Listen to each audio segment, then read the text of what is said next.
Hey guys, welcome back to Digital Digest, and in this video I'm going to show you how to give someone access to my Shopify store. Alright, let's get started.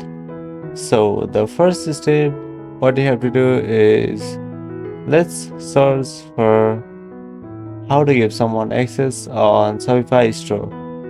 So now let's head on to the Shopify Help Center regarding that topic.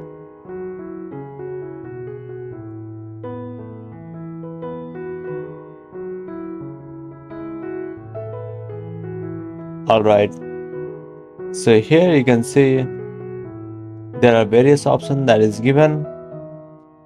So what you have to do is click on this option right here, and then what you have to do is click on this article.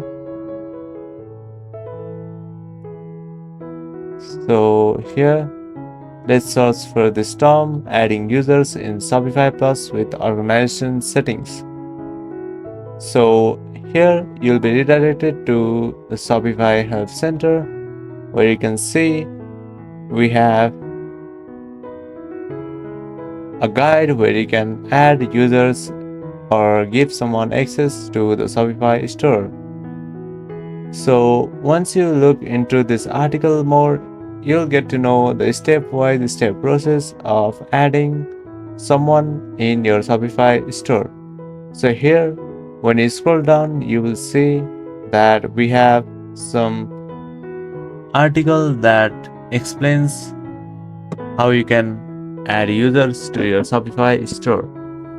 Alright, so once you scroll down to the bottom, here there are some steps. So the first step is to go to your Shopify store and then click on settings. Once you click on settings, here you'll see the organization section. Click on users. So once you do that, what you have to do is click on add users, and then once you click on add users, what you have to do is enter the email address of the user or the staff that you want to add, and then you have the option to choose the access type. So once you do that, you have further two more options. Either you can create a role and give permission based on the role, or you can just give two types of permission, which is organization level or the store level permissions. So once you assign that, what you have to do is just invite the person. So once you click on invite, they'll get a notification on their email, and then once they accept it, they will have the access to your Shopify store. So that's it. That is how you'll be able to give someone access to Shopify store. Thank you for watching this video, and I'll see you on the next one. Also, don't forget to subscribe to our channel for more videos like this.